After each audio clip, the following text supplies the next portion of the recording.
Mengikuti perkembangan perang tarif Tiongkok versus Amerika Serikat? Ya, heboh karena Presiden Amerika Serikat Donald Trump menerapkan tarif atas produk-produk Tiongkok yang by the way naik terus. Dari penambahan 10% dari tahun sebelumnya di bulan Februari 2025 sampai akhirnya di bulan April 2025 angkanya naik sampai 245%. Selain bahwa angka ini nggak masuk akal, Amerika Serikat juga sesumbar akan menekan negara-negara yang berusaha untuk berdagang dengan Tiongkok, supaya mau mengisolasi Tiongkok.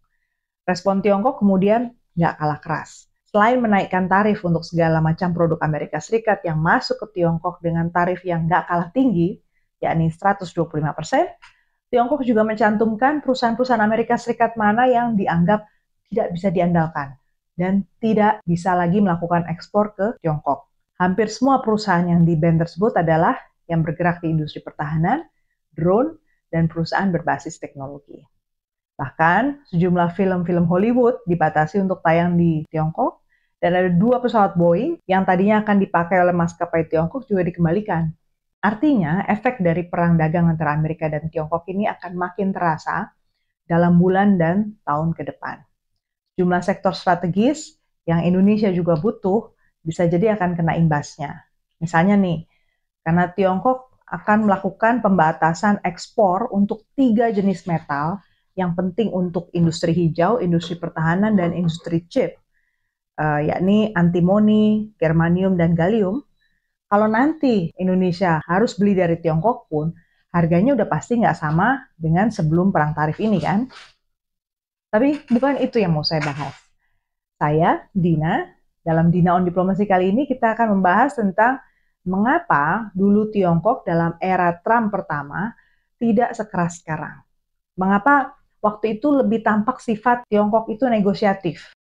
Era Trump pertama itu 2017 sampai 2021. Jadi, ternyata saya menemukan ada sesuatu dalam tarif yang selama ini kita terlalu banyak taruh asumsi negatif. Yuk, kita kupas. Gunanya supaya kita makin kenal sifat tarif dalam perdagangan global. Kali ini saya mau coba melepaskan segala macam hingar-bingar politik dan provokasi dalam negosiasi.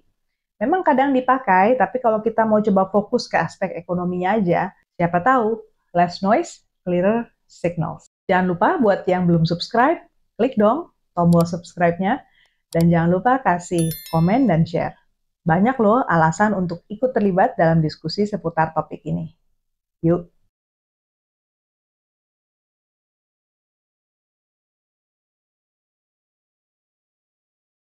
Saya rekap dulu ya, apa saja langkah Amerika Serikat dalam Trump Jilid 1. Seperti apa respon Tiongkok waktu itu juga. Sudah itu baru kita bandingkan dengan era 2025. Jadi April 2017, Trump awalnya memilih pendekatan diplomatis.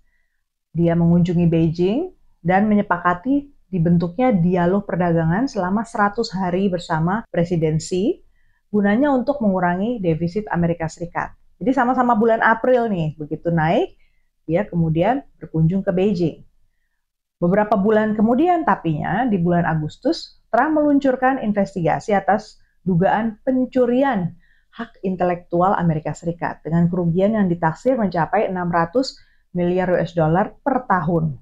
Kemudian Januari 2018, Trump menjatuhkan tarif 20% atas impor panel surya yang ya betul mayoritas panel surya datangnya dari Tiongkok.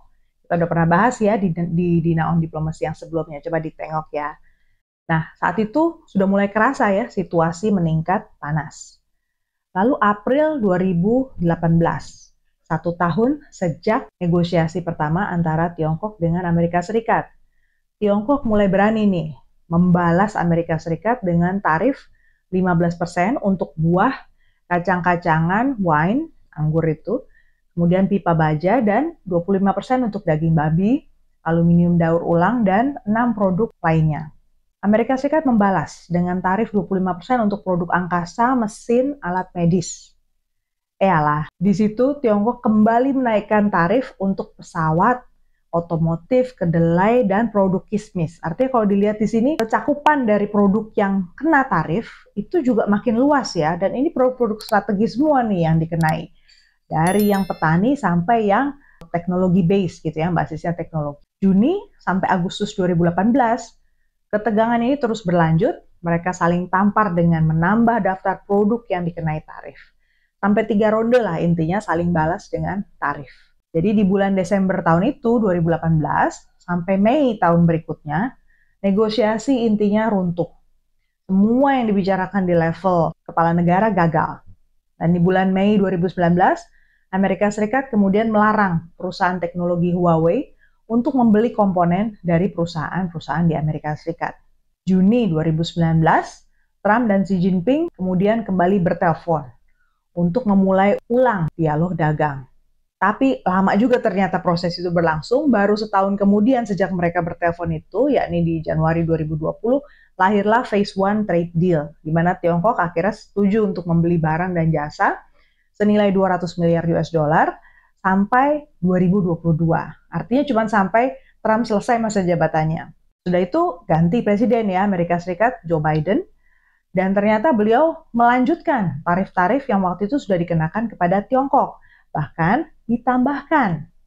Biden juga ngeblokir penjualan chip dan alat-alat pembuatnya ke Tiongkok, plus juga naikin tarif buat mobil listrik, panel surya, baja, aluminium, sampai alat-alat medis. Nah, pada masa Biden tersebut, Tiongkok juga tidak tinggal diam. Mereka juga membalas dengan memajaki barang-barang dari Amerika Serikat seperti batu bara, LNG, dan mesin-mesin pertanian. Jadi gitu situasinya pada Trump jilid 1.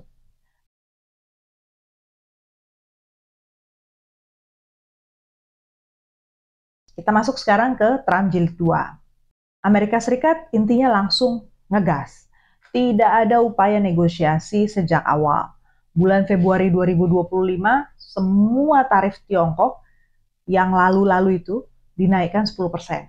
Padahal baru mulai nih ya, kepresidenan Trump yang kedua. Kemudian Maret 2025, tambah lagi tarifnya 10% lagi. April tanggal 2, 2025, seluruh dunia kemudian diumumkan kena tarif resiprokal alias tarif barasan. Indonesia juga kena, semua negara ASEAN juga kena. Jangan lupa tonton video fullnya di Dinaun Diplomasi yang sebelumnya ya. Tiongkok nih yang paling parah kenanya. Jadi total tarifnya kalau dihitung-hitung itu mencapai 245% di April 2025 itu. Jadi 125% untuk reciprocal tarifnya, ditambah penalti 20% untuk krisis fentanyl, plus ada tarif lain-lain yang naik 7,5 sampai 100%. Sampai akhirnya Tiongkok di satu titik bilang, udahlah abaikan saja angka-angka tarif yang disebutkan Amerika itu. Nah, kamu sendiri setuju nggak bahwa tarif itu ada batas kewajarannya?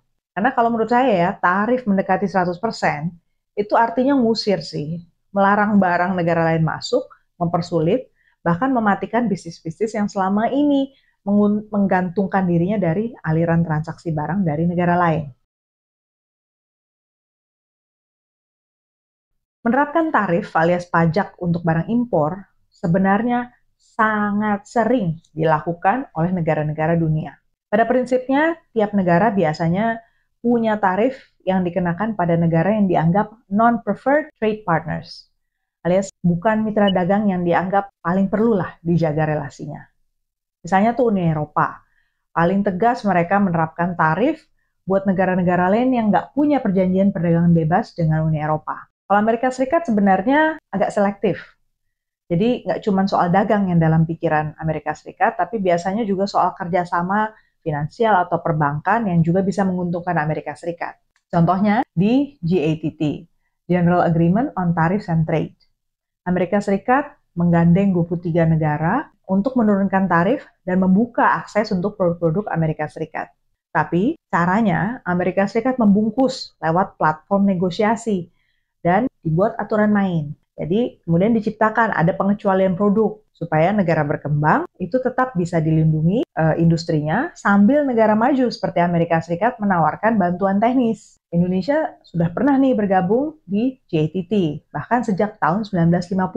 Dan GATT itu by the way adalah cikal bakal dari WTO, World Trade Organization. Berarti nih pasti ada manfaat tertentu dari penerapan tarif pada barang-barang impor. Kalau Uni Eropa terang-terangan menyampaikan bahwa 75% dari pajak yang mereka jatuhkan pada impor itu untuk mendanai kegiatan Uni Eropa.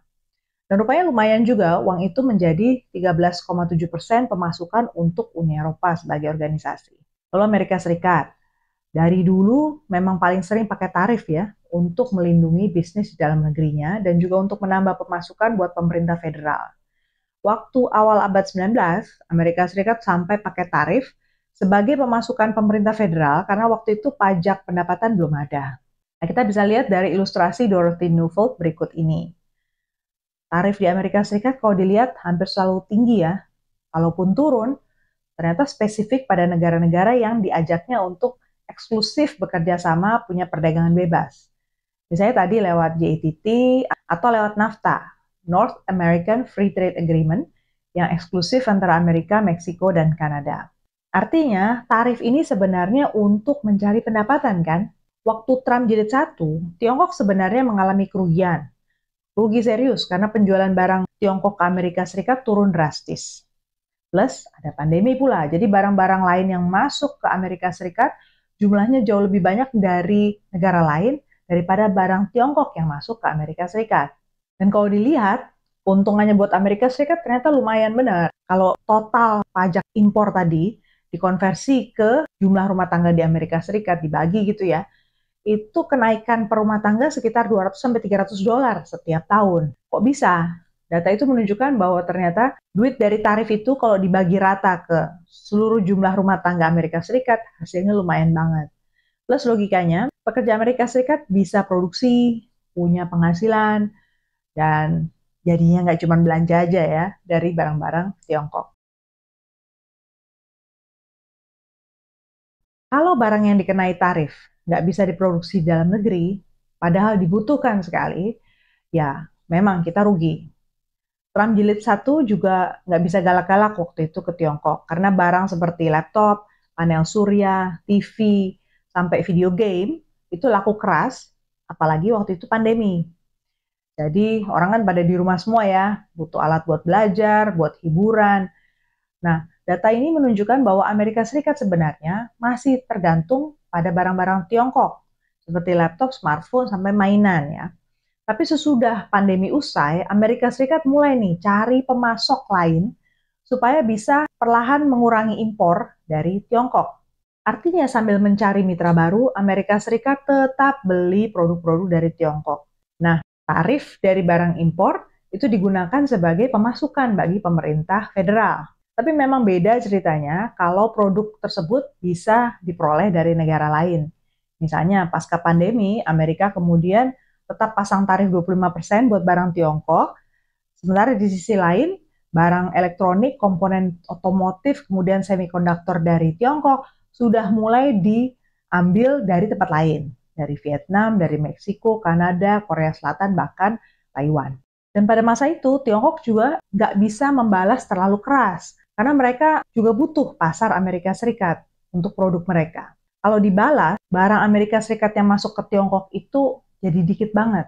Pujolas dan Rosbach menyebutkan bahwa Tiongkok bakal rugi kalau menaikkan tarif untuk produk-produk Amerika Serikat pada Trump jilid 1. Karena mereka bilang masih butuh pasar yang besar seperti Amerika Serikat, Uni Eropa, dan Jepang untuk produk-produk Tiongkok. Kita tentu akan terus melihat bagaimana pertumbuhan terutama dikaitkan dengan persaingan global, dan kalau kita lihat trade akan menjadi salah satu isu yang paling menonjol dan potensius, yang paling tegang ya dari pergaulan antar negara.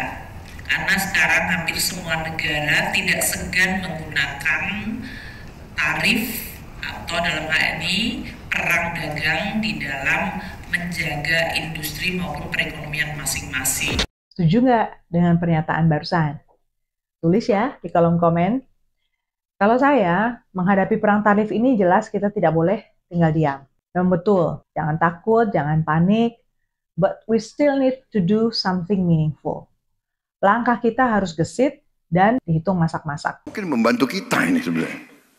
Dia maksa kita supaya kita ramping, supaya kita efisien, supaya kita tidak manja, ya kan? Saya minta ya, ada Menteri Pertanian, ada Menteri Perdagangan, nggak usah ada kota apalagi semua, nggak ada kota. Penghapusan kuota impor dan peraturan teknis ini disampaikan oleh Bapak Presiden, ini akan sangat membantu karena kuota itu tidak memberikan penerimaan negara, menambah beban transaksi dan menimbulkan ketidaktransparan. Kalau ini dihapus akan sangat menentukan banget perbaikan dari sisi import ekspor Indonesia. Jadi Indonesia gimana nih? Hapus tarif. Jangan buru-buru. Tarif itu penting berarti kan untuk 3 hal setidaknya. Untuk pendapatan negara, untuk melindungi industri dalam negeri yang masih berkembang, dan untuk cari waktu sampai kita punya mitra dagang baru. Jadi biarkan sajalah perusahaan Indonesia itu tumbuh menjadi lebih kompetitif dulu. Perlulah jangan buru-buru hapus tarif itu. Ramping saya setuju, tapi kalau industri kita kurang gizi, gimana dong? Memang perlu ada perbaikan prosedur untuk perdagangan karena memang saat ini sistemnya masih relatif sulit ya untuk pelaku pasar kita melakukan ekspor. Tapi ingat industri kita itu perlu dibangkitkan lagi. Dan tarif kalau dipakai dengan strategis bisa punya efek positif juga berarti kan? Nah itu pandangan saya kali ini soal tarif untuk cari cuan. Apa pendapat kamu? Tulis ya di kolom komen. Dan terima kasih sudah nonton sampai selesai. Buat yang sudah subscribe, like, share. Terima kasih banyak. Sampai jumpa di episode berikutnya.